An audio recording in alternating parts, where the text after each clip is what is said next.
This is week 191 of Russia's full-scale invasion of Ukraine. I'm Belokur, reporting to you from Kyiv, and I'll be taking you through the top stories from Ukraine this week.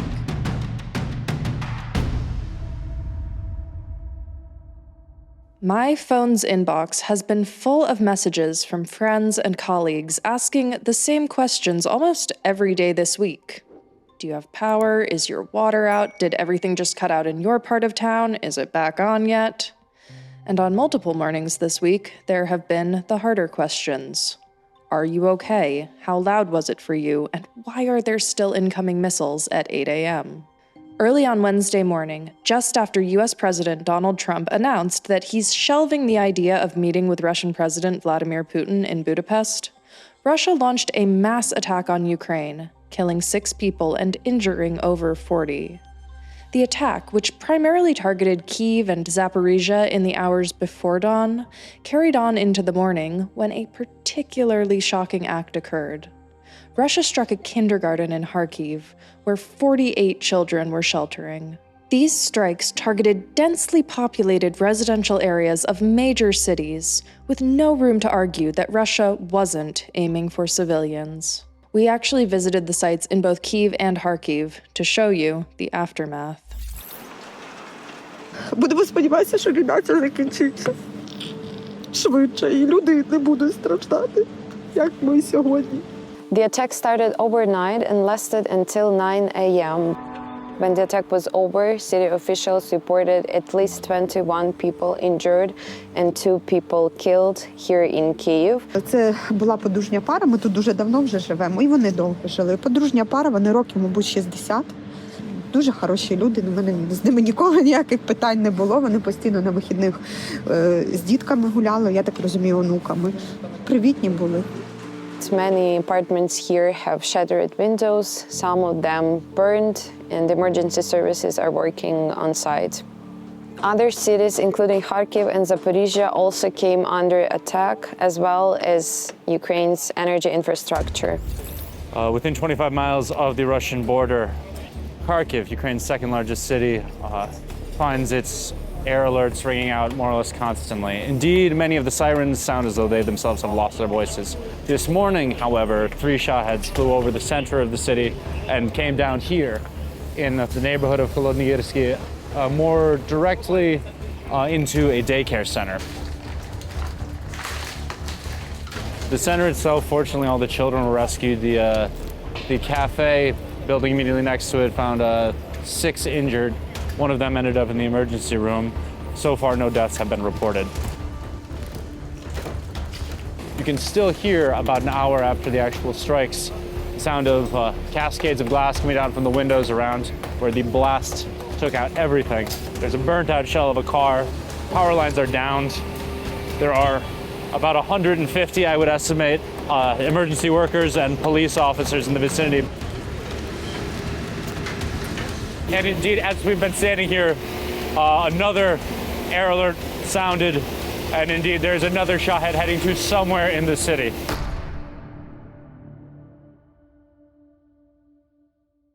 And just as a brief update, 1 person was reported to be killed in Kharkiv after Colin concluded that segment, with 9 others injured. And then, that same night, when everyone was exhausted from no sleep, it happened again. Yet another kindergarten, as well as a synagogue, were damaged in the attack, which injured at least 9 people. To experience back-to-back nights of attacks is to enter a fugue state that lasts for a long time after the explosions end.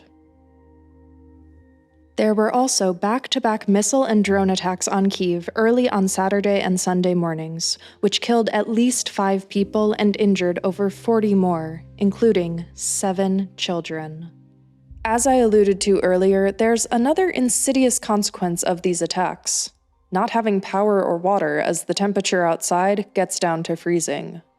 Russia is hitting power plants, substations, and heating units, effectively cutting off the arteries of electricity, heat, and broadband that sustain people's daily lives across Ukraine. And because of the ongoing nature of these strikes, energy workers are being forced to repair infrastructure while still under bombardment, if they're able to go back to work at all. Thus far, the blackouts here in Kyiv have been pretty short-lived, but it's only expected to get worse. Officials warn that if the next cold snap hits while key substations are offline, large swaths of the country may be left in darkness for long stretches of time. The last time this happened was the summer of 2024, when things were so bad that at times we only had a few hours of electricity per day. And while the problem then was oppressive heat, the prospect now is more dire. Thousands of Ukrainians are facing a winter without heating in their homes, electricity in their hospitals, or working internet on their devices. Officials have called this energy terrorism. This winter is expected to be one of the hardest, if not the hardest, of the full-scale invasion. Ukraine is more in need of help than ever, which brings us to our next segment. But before we go any further, I'd like to thank you for watching and say that weeks like this tragically remind us of why independent reporting from Ukraine is so necessary, showing the world the true cost of Russia's war on each and every Ukrainian. We'll be here through this coming winter, no matter what happens, and your support counts more now than ever. If you'd like to join the tens of thousands who support us each month for as little as $5, there will be a link to our membership page in the description below. Thanks also to everyone who donates directly via YouTube. We see you, and we appreciate you.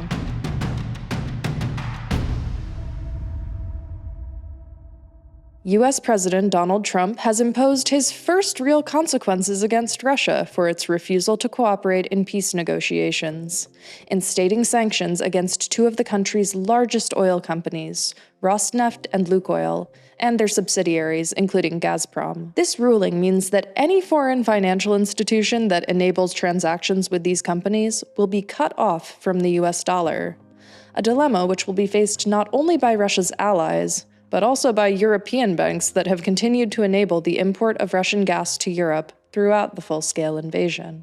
The decision came as peace talks reached even deeper levels of stalemate. This impending meeting between Trump and Putin in Budapest, which many considered yet another stalling tactic by Russia, has been postponed indefinitely by the White House. As Trump put it, every time he talks to Putin, they have a nice conversation that goes nowhere. And for the last few months, sources close to the president have said that he's losing patience, as no amount of cajoling and threatening has brought Russia anywhere close to accepting a ceasefire. Now, as a reminder, Ukraine agreed to a full ceasefire in March, but Russia has declined repeatedly and continued its war at an escalating pace. Still, these sanctions, while marking a symbolic shift on Trump's part from threatening consequences to imposing them, and certainly adding some degree of pressure on Russia, aren't likely to be the final straw that forces a breakthrough in peace negotiations. What could have had more of a shot at changing the dynamic of the war would be the seizure of frozen Russian assets by Europe, funds that have been sitting useless in Europe for almost 4 years. At what could have been a pivotal meeting of the EU Council in Brussels on Thursday, however, Europe demurred to make a decision about the funds, pushing the decision to December amid criticism. Even as Russia menaces wider Europe with drone and fighter jet incursions and hybrid warfare, Europe still doesn't feel ready to use these billions of dollars for the defense of Ukraine, and by proxy, itself. A disappointing illustration of the EU's attitude towards the threat from Russia.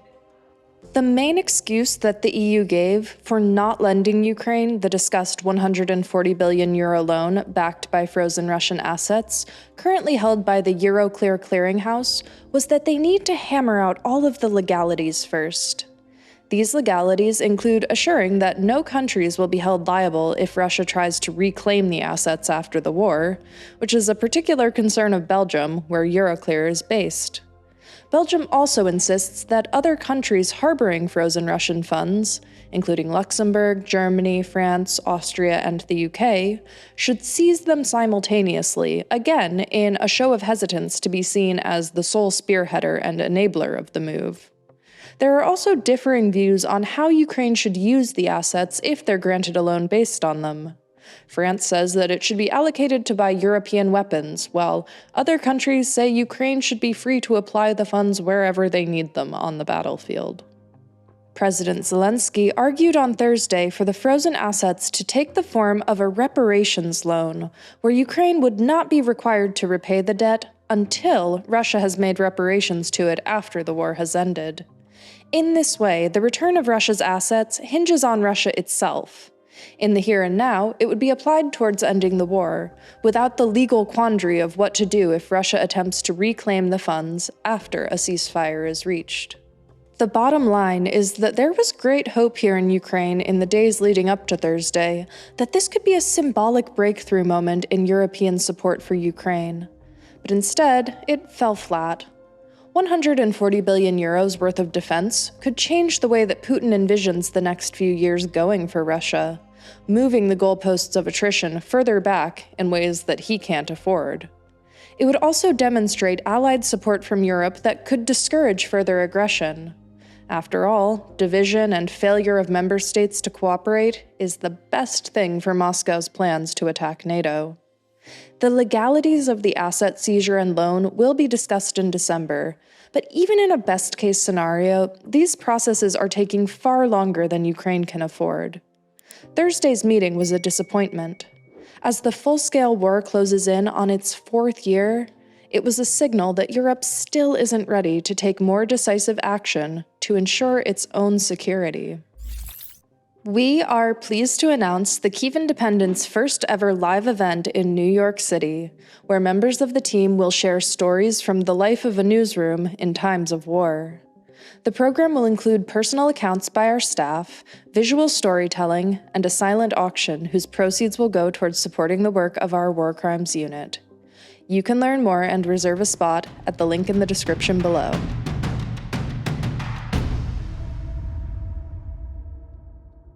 The long embattled frontline city of Pokrovsk in Donetsk Oblast has borne witness to chilling evidence of the deliberate execution of civilians by Russian forces, when a sabotage group infiltrated deep into the city center and was apparently ordered to intentionally shoot non-military personnel that they encountered.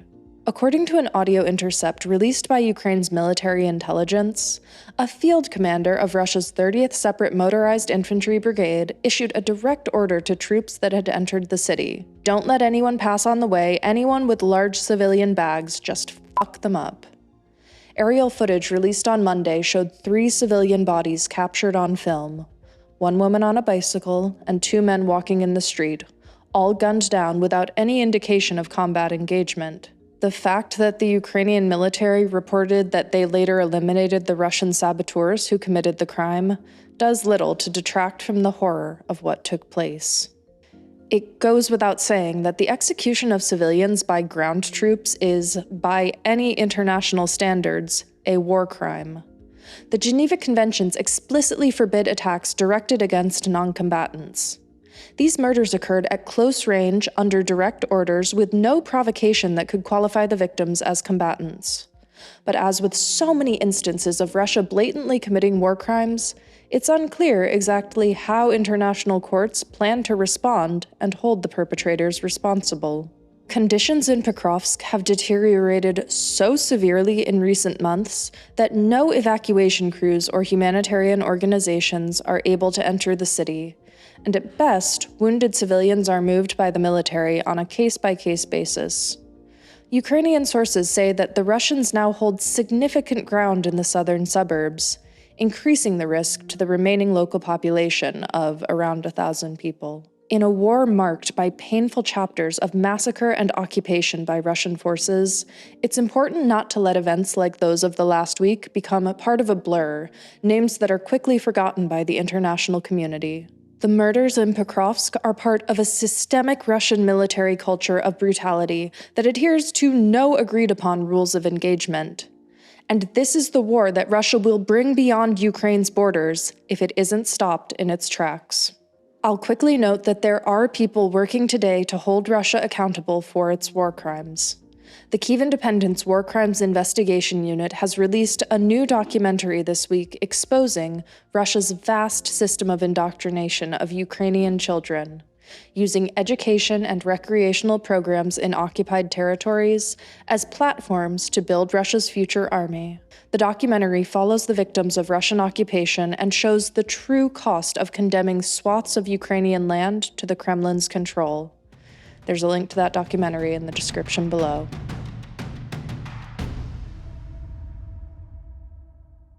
So this question comes from Lloyd. It's any more information on the 2 Ukrainian journalists killed this week in Kramatorsk? I want to start just by adding a little bit of context. This is the second time this month that Ukrainian, or the journalists, have been killed in Ukraine in drone strikes while in vehicles clearly labeled press. The other death happened earlier this month involving a French journalist, while a Ukrainian photographer that was with him was badly injured. Usually someone from the newsroom here at the Kyiv Independent answers member questions, but since I used to work in the same newsroom as the 2 journalists who were killed here, I didn't know them directly, but I worked in a related department. I reached out to a colleague, Pavlo, who had worked with them for years, so he can share more of his experience and more insight. So, hello, Jared. About our friends, our correspondents, Alona and Yevhen, who tragically died, unfortunately. Alona had to move from her native town in 2014 after it was occupied by the Russian forces. Then it was like a local war on the territory of Donbass. It was still many years before a full-scale invasion. And in some years after 2014, Alona started to work as a TV journalist, as a TV reporter. And she got the hang of it. She was in Kramatorsk-based journalist. She was on the front lines, always working with the people telling their stories. And she always had her Yevhen Karmazin, the operator. It was her team. They worked together. She always was that energizer, that person who is positive no matter what. So that is a huge loss for Ukraine, for Ukrainian journalism, and for our news team personally. May them rest in peace, and thank you for reporting and mentioning them. Let their memory be eternal. Thank you. That's all for this week. We'll be back next Sunday with more news from Ukraine. If you appreciated this video, please consider becoming a member of the Kyiv Independent community. It's thanks to viewers like you that we can do this work, and we're so grateful for your support. Thanks for watching. I'll see you next week.